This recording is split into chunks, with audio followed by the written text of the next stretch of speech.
What is up, Wizards fans? Welcome in to another episode of the Believe in Wizards podcast. I'm Matt Modderno. He's Jahadi White. And we're going to talk about just everything Wizards, basically catch you up a little bit here. It's nice right after the All-Star break to have a few minutes to just sort of decompress and catch up on everything in Wizards world. But first, Jahadi, I think there's a big day tomorrow, a special occasion, if I'm not mistaken. Anything big going on tomorrow in your world? I thought the NBA draft was after the NBA season. A little bit later. A little bit later. Happy early birthday, my friend. Thank you, man. It's the big one. Oh, big shit. Okay. 5-0. All right. Yeah, Anything fun planned? it's the big dog. Yeah. I got some fun things, man. There you go.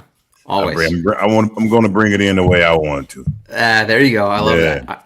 I saw you post the other day about the joint birthday party with you and MJ, and I did not put this on the rundown, but now that I'm thinking about it, I got to ask, how was that? That's got to be epic. Yeah, that was unique. We were talking, and he was like, "Man, my birthday on the 16th." I was like, "Mine on the 19th." Yeah. And so being around DC as long as I was, because I went to college there, I knew a lot of promoters and a lot of people. So I was like, man, so I went to him. I was like, my birthday is, MJ birthday is on the 16th. Mine is on the 19th. You really make some good money off that. Mm-hmm. And so they put it all together, and he was down with it, and we had an epic night. I can imagine. That's pretty cool. My favorite part of that is just seeing all the suits from that era.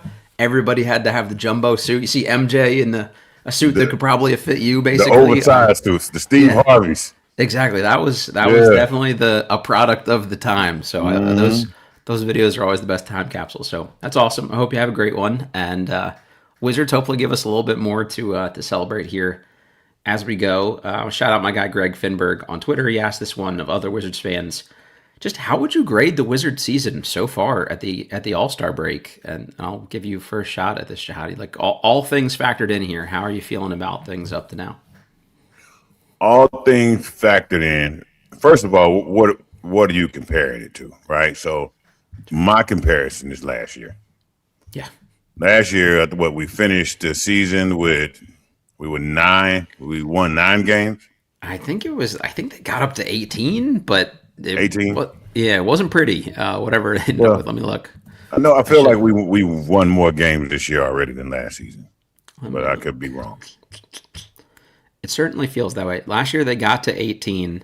This year they were already at 14 with a bunch of games, basically 25 plus more games to go. So they're way ahead of last year's pace. That speaks volumes. Maybe not way ahead, but right.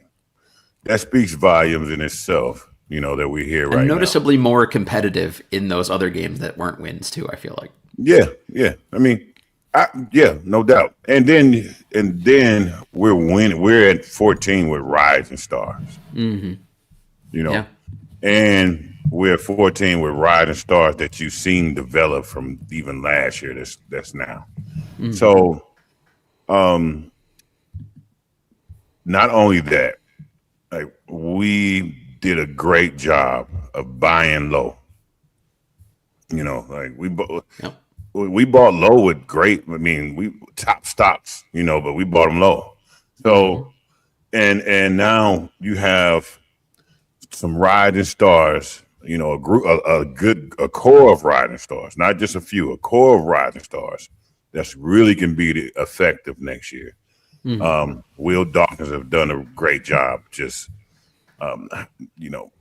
Getting us to this point, taking us out the deconstructor phase. So, the grade I would give, honestly, be about a B. Yeah, I was honestly thinking B plus. Like that, a little room for improvement. You could always do maybe a little better here or there. Like maybe you don't throw picks in on the AD deal or something. We give you an A, but pretty darn close. Well, to me, just with Sarr, the improvement of Sarr and George alone, that takes you way out of D status. Just that alone. For sure. Yeah. Now you're having Bub Carrington and Trey, both now their shots are pure and they're knocking down. And there's a lot of room for improvement still with those guys and some other players. But it's, the way this iron is sharpening iron right Mm-hmm. now. You, that's a you the way they put that together, and like they said it at the beginning of the season. Everybody's gonna have to earn minutes. Nothing is promised to anybody here. This is one of those seasons, Yep. and not only did they say it, but they proved that that's exactly what it was. And so what happened is the results of that is these players, these young stars, these rising stars are developing very quickly and getting comfortable in the NBA game. Mm-hmm. Yeah, I'm right there with you. I think like even little moves from the offseason, like we've kind of already moved past them as a talking point, largely because of his health status. But even like the Cam Whitmore move, I still thought was like a really Yeah. savvy, like it's a little buy low, like there was no real risk to that. And if he'd have paid off, it would have been great. So I love the kind of swings they're taking. And part of this, I wanted to segue into CBS Sports. Sam Quinn ranked the front offices in the NBA, and he had the Wizards 22nd of all the front offices. And Wizards fans, rightfully, in my opinion, did not did not take that too well, because teams like the Hornets are like Utah is 8. What has Utah done? Like I don't really understand why that you would say they've done markedly better than what the Wizards have done. Like Charlotte right now is moving up and they've Yeah. made some good picks and things like, but they're 12. Like, are they really 10 spots better than where Washington is at? I think they're just like a year ahead in terms of their rebuild. Memphis is 11. I feel like Memphis like screwed their shit up so bad they had to dump all their players. So like I'm failing to understand how the Wizards could be that low in any objective ranking. Yeah, I mean, I'm curious. I'm curious. What are the Criteria. requirements and the Right. criteria to for this list, right? Hmm. What I mean, is it just how you feel? Is it I based think off feelings, or was there certain things that they calculated in to come up with these rankings? Because I completely disagree with the rankings. Um, Utah's tanking like crazy right now. They're getting mhm. fined for tanking. You know, um, So Memphis right now is just it's they're a just mess. they just They're they just breaking it all apart, right? yeah. And now you see a team like the Wizards that has made some really smart, big, unexpected moves. Hmm. Not only that, you see this young core. It's not. I mean, anybody in the NBA, especially the players, they understand what this young core that the Wizards have, and because they play against them, it's different Yeah, between. sure. It may be okay, yeah, we get this win. Some teams you like, oh yeah, we get this win, but we have to play. Yeah, we're gonna work for it the whole time. Yeah, and so it's kind of tough to really evaluate that Hmm. just by just watching TV. Yep. No, I 100% agree. And everything you hear around the league is like, wow, what are they doing in Washington over there? And that'll be Yeah, another segue here in a minute. But he said the criteria is overall track record, which is absolute bullshit, in my opinion, because that basically means you're holding decades of ineptitude against the current Wizard front office, is basically how I'm hearing them justify this. Overall vision, which you don't know what their vision is, creativity, current success. Well, we're trying to lose, and so is Utah. That's why them and being so are a lot of other teams. exactly 14 spots higher for them is crazy. Willingness to spend money. Well, we just added Trey Young and Anthony Davis. That's a lot of money. Alignment between all stakeholders. I don't even know what that means or how you judge it. Drafting. The Wizards have drafted great. Trading. They've traded great. Pro scouting. To me, that's largely player evaluation, which fits into the other two. Value in contracts. The Wizards had so much free cap space that they're filling with guys that come off the books here pretty quickly. Coach hiring, which they haven't really had to do, and Keefe has done a good enough job helping them develop players. Ambition, malleability, self awareness, which I don't even know how you gauge that either. Luck, and whether or not there's a clear hierarchy in decision making, which obviously the Wizards have. In short, which organization's management would you choose to take over your favorite team? If I had to start a team from scratch, I absolutely could not pick 21 front offices I would pick before the Wizards won. So if that makes me a homer, so be it. Yeah, you know what? You can put all those criteria in you want to. In the end of the day, that's based on feelings. Absolutely. And it sounds like the criteria was made after the Right. the How to answer was justify my rankings of how I right. felt about Justify this. your ranking. 100%. Because it, sometimes the Wizards get a bad rap because of the history. Mm-hmm. You know, Absolutely. Yeah. It's holding against them for sure. and so it's hard to just realize, hey, something's happened. Mm-hmm. It's naturally things you are going different. off the hit. Naturally, you just not go off the history. You know, a lot of like the things you can hear some of the the sports analysts say and the pundits say. You know, well, if the guys go over there, then that's purgatory. You know, all the things they say. Yeah. But in the end, but that's off history. That's not off currently what's going on. That's not off the job that these guys are doing since they've been the new guys since they've been here. Right. So I don't I not only disagree. I just don't feel like they really went off those statistics or those criteria. Because if they did, the Wizards would at least be in that top four. I was like, and I usually grade them harder than everybody else just Yeah. because I am a skeptic of things. And even I was like, somewhere in the top 10 feels pretty easily justifiable to me here. But one person who does seem very high on what the Wizards are doing is Mr. LeBron James, one of the best players of all time, and said, I'm interested to see what they do and how it all comes together. With AD, obviously, we know the talent level is out of this world, and Trey, with his ability to play pick and roll game, his ability to shoot the ball, his lob threat, they have some pieces, and I think for the first time in a few years, we can say that Washington has grabbed some pieces, so it's going to be interesting to see what happens. I love the young kid from France that they have on their team, too. Sar, we just played him 2 weeks ago. Great touch, great feel for the game. Love the kid George as well. Young kid, pretty good player. And also they have that rookie from Texas, Trey Johnson. I like him as well. So LeBron likes what we're doing. I'd much rather have him like what we're doing because if he feels that way, other players around the league feel that way. And if you can become a destination, that's another way to help you rebuild for sure.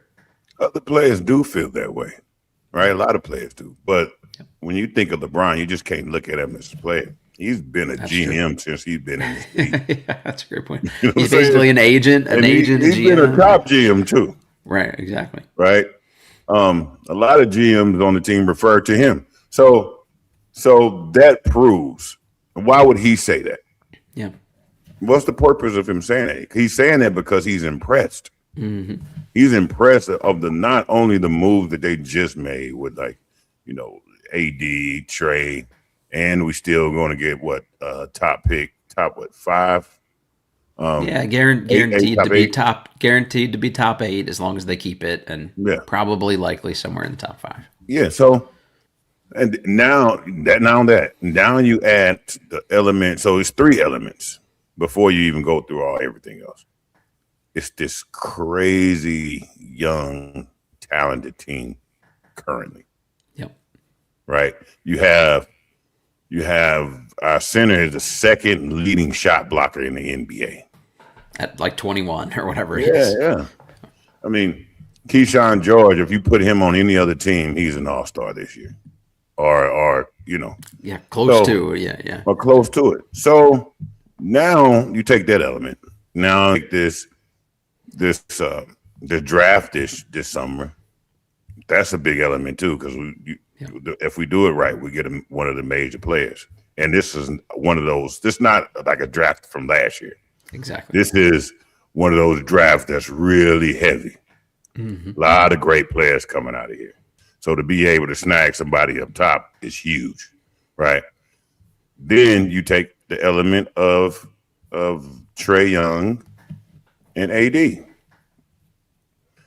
that's all this year. That's impressive. So LeBron, he's thinking from a GM perspective like he always has, right? And so what he's really saying is, if you all don't notice this, You crazy because Yeah, I'm there's something impressed by cooking. it. Yeah, Right, exactly. something cooking. Is there a world where LeBron could pull an MJ and also want to end his career in Washington, D.C.? I think so only because I think LeBron loves playing with KD. I mean, I'm sorry, AD. AD, yeah. And also he loves to have a good point guard. Yeah, him and Kyrie was the best he probably ever had it, realistically. And Mm-hmm. could Trae Young do some of the same things offensively? And I he think likes so. two bigs. Yeah. He likes two bigs on the floor. Like so when Mm-hmm. AD, like Dwight Howard and AD. So now Yeah. you have two, not only two bigs, but two very effective bigs. It gives him probably some kind of nostalgic feel about like it's kind of like the Lakers. Then you have some. So then you got to think about this, which is another element. Next year, there will be probably out of these rising starters that's now Mm-hmm. only two that's going to be on the court at starting positions. So now what that means is look at our depth of our bench just get kicked in. Yeah. Yeah. The second unit is no, like, you can no longer take a break if you got Now Trey look at Johnson. how much And experience your second unit has now. that's true. Yeah. So if I'm LeBron, I'm extremely impressed. Yep. Yeah, and it's somebody where, there's enough other healthy, fresh, young legs here where he doesn't have to play 82 games to get Mm-hmm. his team to playoffs. The East is probably weaker overall, so like if I'm him, I'm looking at like where could I maybe go make one more He's run got some here? years. Yeah, and Because so I everybody's don't. talking about Cleveland, but most LeBron probably haven't mentioned the word Wizards in a long time, probably Yeah, since that's Michael true. Jordan played. Yep. So yeah, and he's very calculated. Yeah, he doesn't mind doing shit that Yeah, MJ did. Even he, right down to the number 23 there. mm-hmm. That would be cool. This place would absolutely go nuts if that were Yeah, the case. And I've I could see Ted Leonsis loving the sound of that. From all the non-tickets they sold the last couple oh years yeah, here, that would fix that problem immediately. right away. Just seeing what tickets are going for Lakers games at the end of the year this year is just outrageous. So doing that as a farewell tour in Washington, maybe offer them a little ownership stake or whatever. It would be interesting just to see if they would run that back or not. Mm-hmm.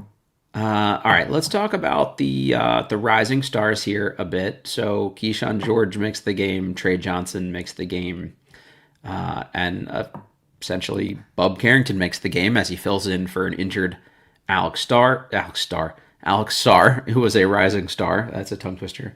Sarr's got a hamstring injury, going to be out another week or two realistically. So Bub fills in for him. That's that's just cool to see. How many years in a row did the Wizards go without anyone representing them in a game like this? So to have realistically three guys and a sub, so four guys who eventually made one of these rosters, I mean, that alone is a really great sign. It's just the writing's on the wall. The proof is in the pudding. Yeah. These guys are making a dent in the league. Yeah. They're making an impression, and that's why, as a Wizards fan, listen, we've all been through the torment, the turmoil, and these tough seasons, This is a long, and they hard drag road. along. Yeah. We're not winning, and we're not winning probably for a reason, right? Mm-hmm. But we're enjoying watching these boys play. Yeah. And that's basketball. Basketball is enjoying the game. True. And as a fan, you can literally enjoy the game. I've felt for years like I watch them because I have to. This Mm-hmm. this year has been a lot more recently, especially. There was a little stretch early in the year. I was like, this is kind of tough. But once these young guys got rolling, I will admit I did not watch the Rising Stars game. I was kind of sick this weekend. It's on my DVR. I have not watched it yet. It is on my to-do list. But I did see a bunch of highlights of Trey Johnson hitting deep, deep shots because that's just what he does now. Jahadi, of those guys, and we can throw Will Riley and Bilal Coulibaly in here maybe too, who is the first one to make an all-star team from this group? Sorry. I think that is the no-brainer pick. So Sorry, no brainer. if you take Sarr off the list, who is the next most likely? Keyshawn? Yeah, absolutely. All right, and I then mean, third. obviously, that's not even a. Yeah, Yeah, I I mean, think what those can two, you say? I I mean, think then those two are pretty yeah, ironclad here. just Three like most gets teams have really top guys, two top guys. three So gets yeah, a little more interesting though. Of Bub Carrington, Will Riley, Bilal Coulibaly, Trey Johnson, who has the third highest upside to make an All-Star team. that's tough, but it's going to be between Bub and Trey. You Keep know seeing what little though? flashes from Will every once in a while where it's like, ooh, I don't know. From From Will Riley. yeah, but he's so raw. But I know. It's a long he's ways away, but but he's like no, you see it and you see the flashes. One thing about him I like about him is he can get to his spots yeah, it does. and he got a little swaggy game, Mm-hmm. but he still has a ways to go. Yeah. And I like to me what if I were to get him there because you can see that he's going to get there. Mm-hmm. I would give him a lot of time right now. The whole rest of the year here Yeah, should be right. as many Like, minutes as he's I'm able to going to physically I'm handle. going to get him there because I know he can be useful. Mm-hmm. And the more he figures this out and absorbs this game and absorbs how things go, let's just get him there. Because he's going to be one of those major factors. If you told me Trey Johnson took a huge leap next year in terms of his level of play, it wouldn't shock me. I don't think his volume is going to be there for a while to get it. For as long as like a Trey Young and some of these other ball dominant guys are on the team here, but I don't know. I'm just seeing little flashes here and there, like where it's like, ooh, okay, like this dude could be a 20-point per game scorer sooner rather than later if he continues to get the same opportunity. He can. And the reason being is you see that he can do a lot of things. Mm-hmm. He can shoot the ball. He can get in the paint. He can get paint touches. He can have a midi. You know, he has a floater. He has a he lets the game come to him. Then sometimes he can push the game. Yeah, So he has so many things. He has an awesome touch. He has a high basketball IQ. He has a maniacal work ethic. yeah. I mean, that's the formula Mm-hmm. for a great player. So yeah, And no doubt. the sophomore leap we saw from Sarr and George specifically, if Trey takes that, because his rookie year has been better than both of their rookie years, in my opinion, by a pretty good margin. Like, if he makes a similar jump, like, shit gets kind of scary next year quick of like, okay, we've taken such a leap and they're actually trying to win games. All of a sudden, you put another backup big on the roster, keep AD and Trey Young reasonably healthy. I'm pretty excited. Trey puts pressure on the team in a great way. Mm-hmm. He puts pressure on his teammates. Yeah, he's coming for you. Like he's not going to slow down. Bub hasn't shot this well until Trey got here. That's true. You know, Yep. and now okay, Bub raised his shooting percentage and his touch, and he really worked on his shot. Right. Mm-hmm. What is he gonna work on next? Because Trey gonna still be right there next to him. Right. Exactly. So that's the thing is he puts pressure on his teammates in the best way possible, Mm-hmm. and that's a great thing. Because I mean, and that's how you want it. Bub is slumping recently, and he has plummeted all the way down to 39.3% from three. Oh, I mean, that's crazy. What like the jump he took from that last year. Yeah, I'm loving that. Jahadi, I'm sure I've asked you this in past seasons, but maybe for new listeners here a little bit.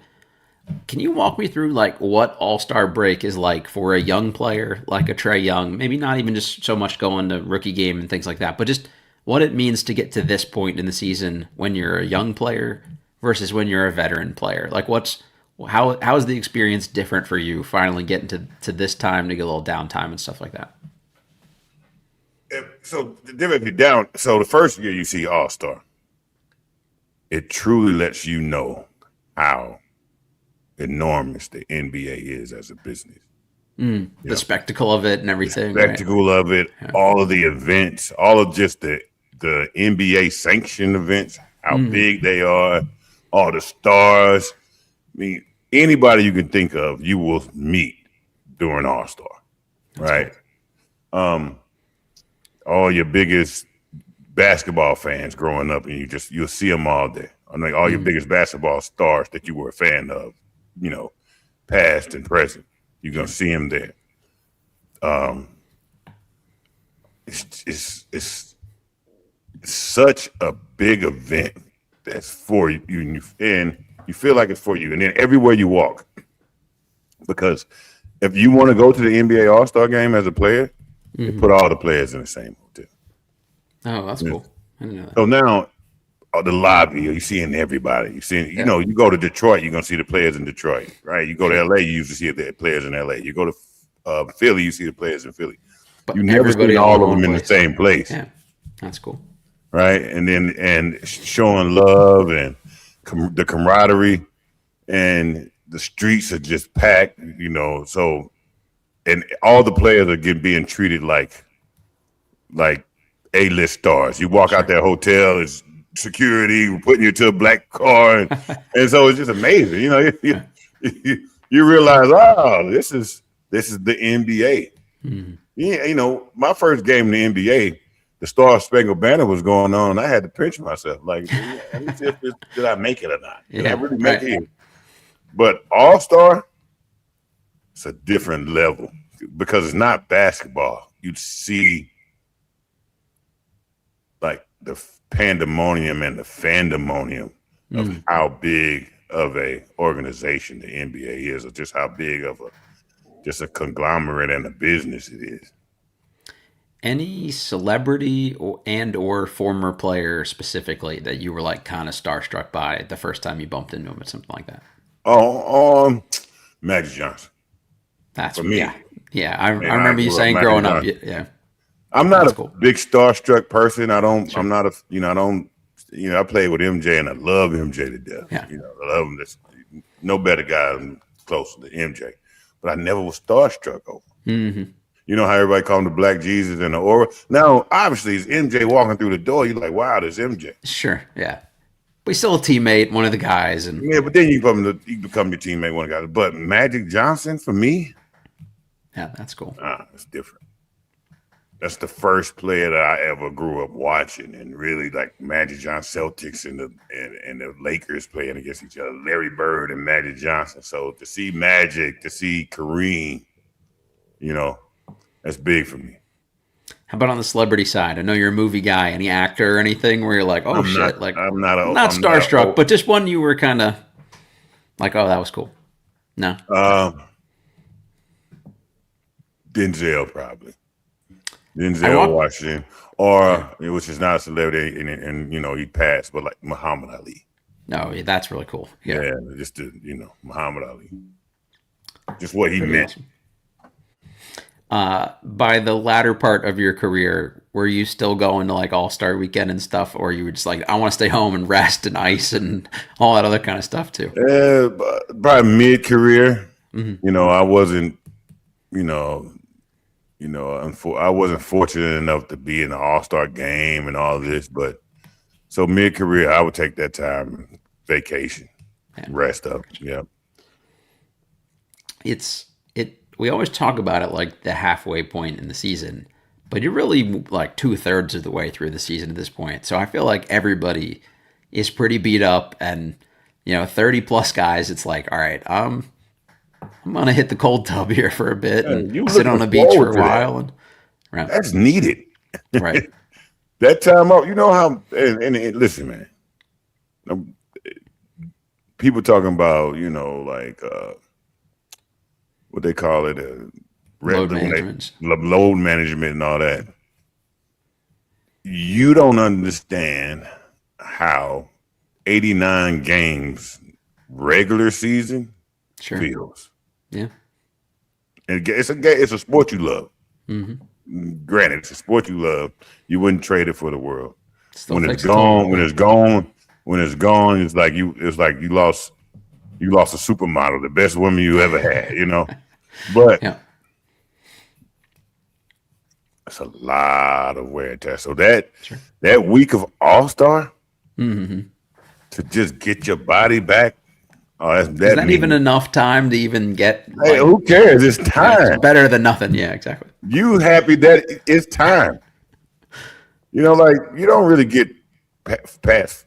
You don't really get 2 days in the league, That's true. Yeah. especially now. Especially with the travel in between and everything. It's Yeah, not like you're just chilling for those days. that now All Star you but possibly get what 4, 5, 6 days? What is it? It's like almost a full week, I think, Man, realistically. Yeah. imagine that recovery and you just recovering and working on your body and so no matter if it's enough time or not, you feel like a brand new person. That makes sense. If you're watching this on YouTube, hit like for us. We always appreciate that when you guys do that. If you're listening on whatever platform you listen on, rate, review, subscribe. Always appreciate that too. If you're watching this live on YouTube, hit us up in the comments if you want. Speaking of recovery for some players at that stage in their career here, it seems like Trae Young and Anthony Davis are both using this as an opportunity to maybe get themselves right a little bit. Per Evan Sideri of Kalshi Sports, the Wizards say that Trae Young has still not been cleared for contact practices due to his lingering knee and quad issues. So he's got some time here. And Evan said it's looking very likely that Young won't make his debut for Washington until next season as they look to earn a top 2026 pick. That's kind of contrary to what Will Dawkins said, or maybe Winger. One of the two of them came out and said, I expect them to play at least some little bit at the end of the year here. Maybe they have to say that to beat tanking allegations. I don't know. But Josh Robbins of The Athletic also said Anthony Davis attended practice today with the Wizards, and Coach Brian Keefe said Davis did not participate in the workout, but the goal was to pre-All-Star break, have him keep rehabbing in Dallas, and then post-All-Star break, have him come here, be with the team, rehab with this training staff, and slowly get himself right. So, I don't know, Jahadi, do you expect either or both of these guys to play a handful of games before the season ends? Trae Young is he's a different body, two different body types. Mm-hmm. Trae Young is, shorter, lighter, Sure, more mobile. I feel like those type of guys heal a little bit faster. And I feel like he kind of wants to get out there. Yeah. So I have hope for Trae Young playing this year still. Anthony Davis, I don't see him coming back this year. Mm-hmm. I think it's just a process with him. Like I think Will Dawkins said the other day that he had a doctor's appointment coming up like soon, and they'll know more from that doctor's appointment, and then pretty much kind of determines if he will or not. Play on him. But I see Trae Young coming back this year. I don't see Anthony Davis playing this year. I think I'm with you. I would be surprised if Davis played more than like one or two at the end of the year here just to stretch his sea legs next to the young guys, and at that point is even worth it. But Trae mixing in there a little bit here on some light usage, I think would be interesting just to see how things fit. Even from his perspective, he has the player option, so like maybe he wants to see if it's a fit or not before he commits another full year of like the prime of his career to somewhere. And again, financially, I expect him to be back here because it's the right move. But you never know. You might want to just kind of sample the goods here a little bit before you commit long term. For anyone else watching anything Wizards related, go find this video that the Wizards posted of an interview that Trey Johnson did with Richard Jefferson. Jahadi sent you this one beforehand. Just totally out of pocket from the young fella here. Richard Jefferson says, "Do you have any more questions for me?" And Trey looks at him just deadpan and says, "Have you always been bald?" Which is just hysterical to think of that on the spot of like the thing to ask. Like an OG vet who made a finals run and stuff like that. I think he was thinking about that way before that question. Yeah, he had that. Ask it, That was loaded up, and just I had to like, has this always been the look? Yeah. That was just not what I expected that to be. Because he asks, I don't know, he seemed to be a student of the game, so I was expecting what was it like to play with Jason Kidd or one of those kind of things. Have you always been bald? That was classic. So if you need a good laugh, go check that one out. I pulled a couple random stats here that I just thought were interesting, and these were ones per stat defender, so go find them on Twitter. It's an interesting account. But it was teams with the most screen assists per game so far this season.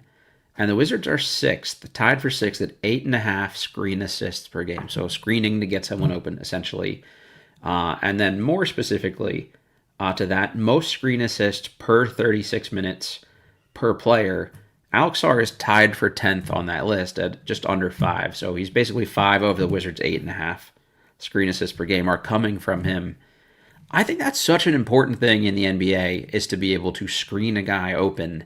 And it's something the Wizards have struggled to do for a long time. They famously brought Marcin Gortat in to teach Daniel Gafford how to set screens. But especially for a team like the Wizards who have like been undersized most of the year, I think like that's a really good thing to see already in their career progression that like Alex Sarr like, was not a physical guy at all last year, and he ghosted like every screen.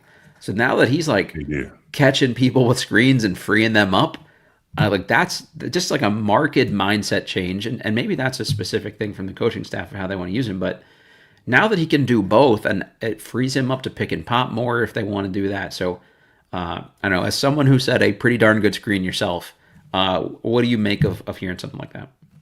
Well, the screens are naturally a part of our action that we run. If you notice that, that's a major part of our action. What I felt like that we have really contributed on a lot of more of screens is because I feel like Alex Sarr himself really dissected the science of screening. It looks normal, but it's so many details and levels to his screening that I study it. Nice. I personally study it myself. Yeah. Now and it's pops, it's rolls, it's rescreens, it's slips, it's fake screens, it's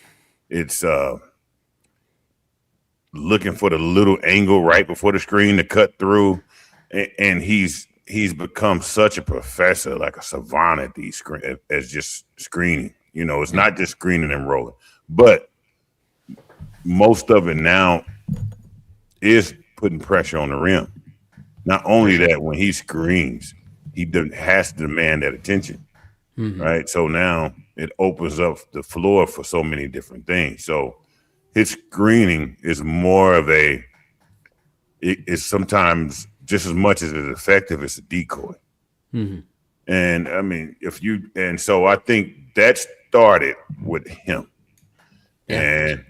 And when it started with him, then it kind of progressed over into the other players. You're seeing Bagley do it a little bit more, be a little more physical and things like that too. And it's not always a big on guard screen, you know.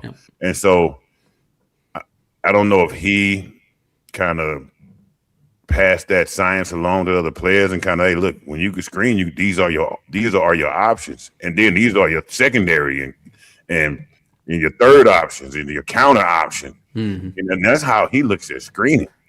And that's why he's a top scorer.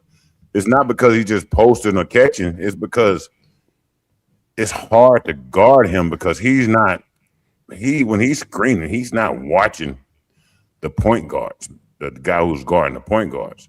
He's watching how the guy's reacting to every step he's taking toward the screen.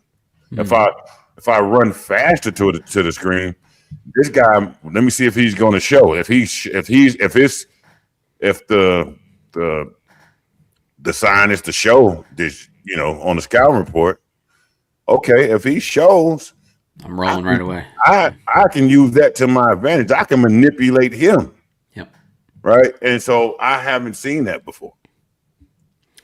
It's interesting watching him set a screen as well. I think I'm not doing it as technically as you are, but I feel like the light bulb has gone off that if I set a good screen, it also benefits me. Like I will be on the receiving end of more good looks because I have made life harder for them guarding this other guy. And I feel like guys don't usually learn that until like later in their career of like, oh, I can actually be selfish in setting a better screen for someone because like I'll get better passes, I'll be more open, I'll get a few extra points per game myself because I did that. It almost guarantees you get more touches. So why not? Especially if I'm a big target, right? So now when I'm screening, I'm a big target that's rolling or popping or whatever, and I can handle the ball, and I have good feel on the court, and I have good footwork. So now I don't have to. You just only can give it to me in one space. And Sarr understands that about his game, Yeah. and so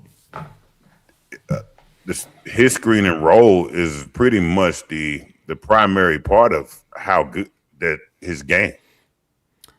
It's become so trendy in the NBA the last few years, especially to talk about the Gortat screen, which I don't know. Like as much as I like Marcin as a player, he was not the first guy to seal after setting a screen for people. But it's cool that that's become the popular term for it. But I feel like we don't see that much from Sarr yet, and I think that's partly because as good as our guards have been at shooting the ball, none of them are really like dynamic get to the basket guys. No. So I'm picturing him like being able to set the full Gortat screen, seal, create a real driving lane for a Trae Young. Like that to me just becomes an immediate lethal combo because if he's doing this already with guards that are mostly gonna like step back and shoot threes from it, like that's a pretty good sign already. Yeah, we don't really have a paint touch guy. No, they need that more than anything, I think. But other that's than also why Sarr is very, very good at what he does because he knows we don't have a paint touch guy. Sure. So he gets to be the paint touch guy. Yeah. Now, I feel like Trae can be a paint touch guy. Mm-hmm. You know who else is a paint touch guy? Will Riley. Yeah. Yeah, maybe more than the rest of the young guys too, which was surprising to me because he's not super dynamic, but it's mostly moves and shiftiness and things like that. One area where I think someone like Will Riley can help them long term, but also I think Trae Young immediately helps. The Wizards were also 5th in the NBA in fewest free throw attempts per game, and everybody talks about modern analytics, shooting threes, but like getting to the free throw line is meaningful in NBA basketball, and I think having a paint touch guy is a great way to make a defense scramble and have to foul you more and things like that too. I also think that's just a natural progression of having so many young guys too. Like they're not as physically strong yet. Like you don't have to foul them as often, basically. Yeah, it seemed like we have a team that you would think, especially how young we are, put a lot of pressure on the rim.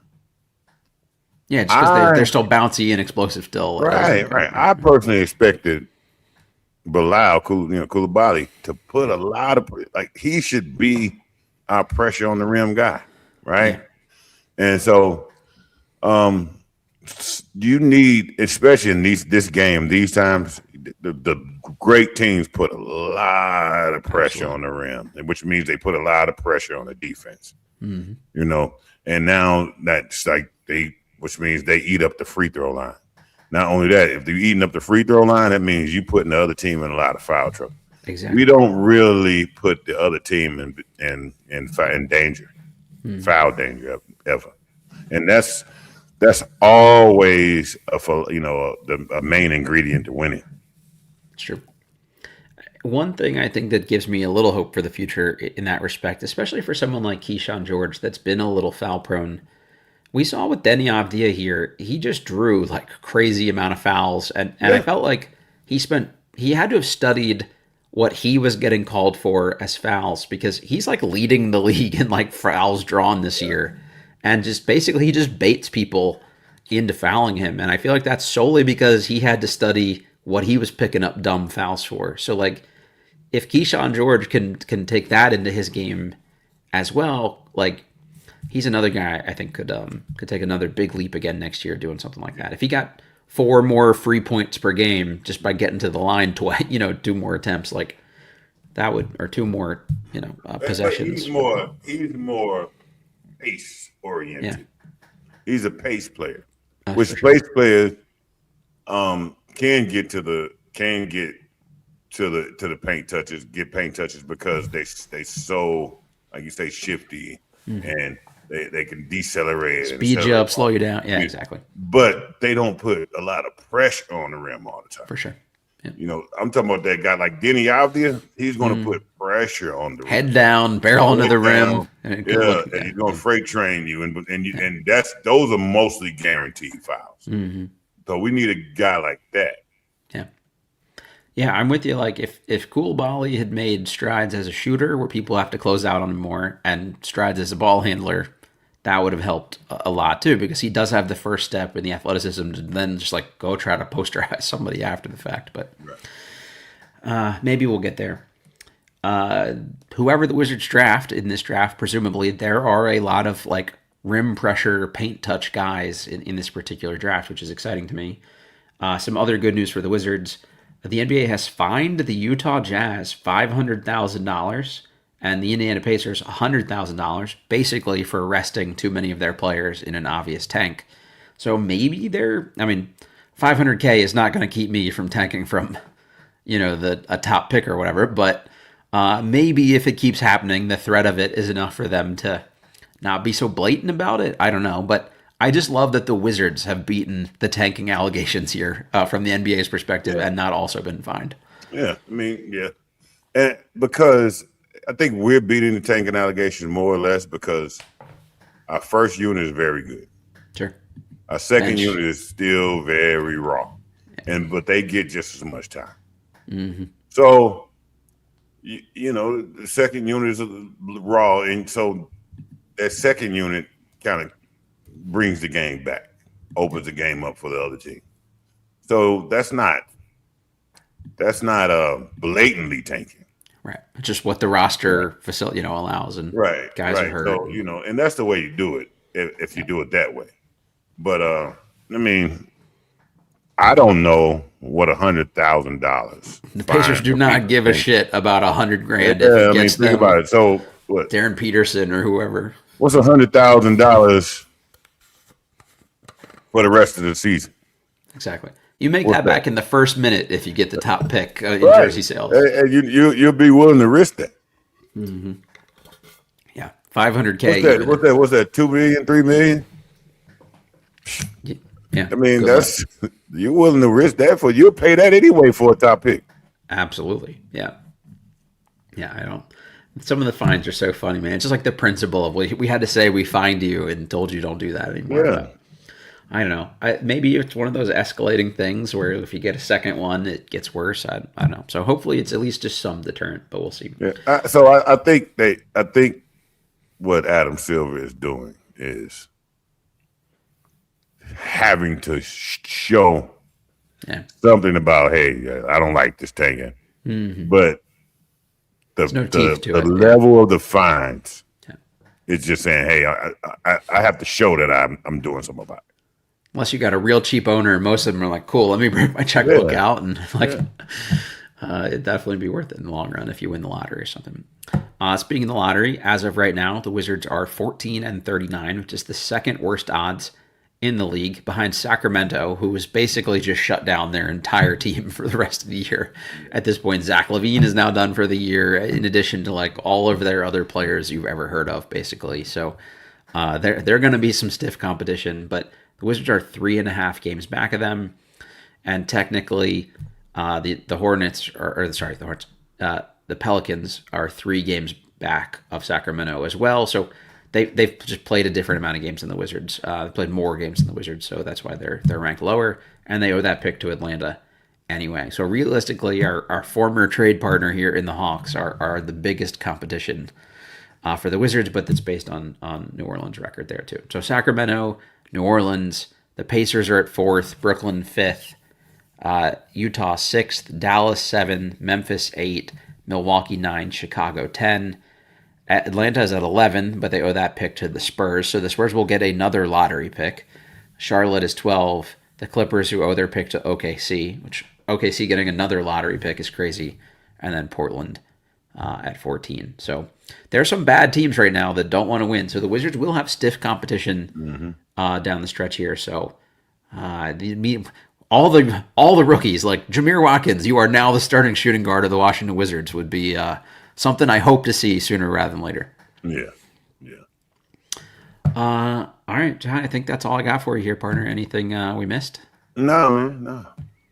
Good. Okay. Thoughts on the dunk contest? It's bad, right?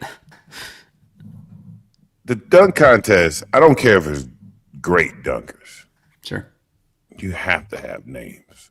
So someone people like the average NBA fan was like, "Who are these people?" You watch the dunk contest because of Zach LaVine, Sure. Michael Jordan, Dominique Wilkins, Bud Mm. Webb. That's why you watched it. That's what made it exciting and fascinating. Mm. Not Tyrone Randolph. Right. like, Yeah. this guy, who is this guy in G League? Come on, like At least that, McClung by the fourth year, people were like, yeah, "Oh, that's that come little on, guy man. from the G League. He was at least a story." Yeah, like that's not the purpose of the dunk contest. Yeah, The purpose, like, you want Zion Williamson in a dunk contest. for sure. Yeah, someone like that would be You incredible. want high flyers. You want um Anthony Edwards in a dunk contest. Mm. Those are the guys you want to see. Yeah. And to me, it should be almost a requirement, at least your first 3 years, Mm. a requirement. If you're healthy, you have to be in a dunk contest. Yeah, Cooper Flag next year. We want to see you Yeah, out there you dunking want on people people. flag in the dunk Yeah. contest. Right.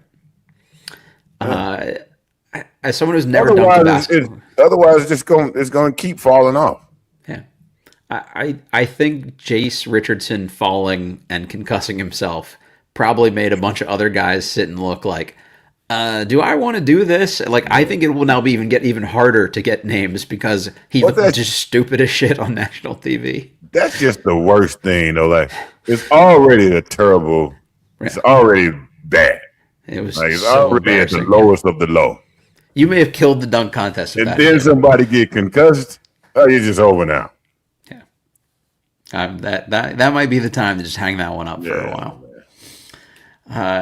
There's got to be something different we could do to mix that one up. So we'll see. Hopefully they spice the formula up a little bit this year. The actual All-Star game was more competitive on whole, so I do like that they're experimenting with different things. So we'll see. And hopefully next year we're talking about Wizards center Alex Sarr in the actual All-Star game planned for Team Yeah. World or whatever the case may be. Yep. All right, everybody. Thanks for tuning in with us. We'll be back here. The Wizards play their first game tomorrow against aforementioned Indiana Pacers. So this is a tank off. The game is at 7 p.m. here in D.C. So tune in for that one or make it out to the Capital One Arena. If you can, we'll be back to break it all down here on more Believe in Wizards.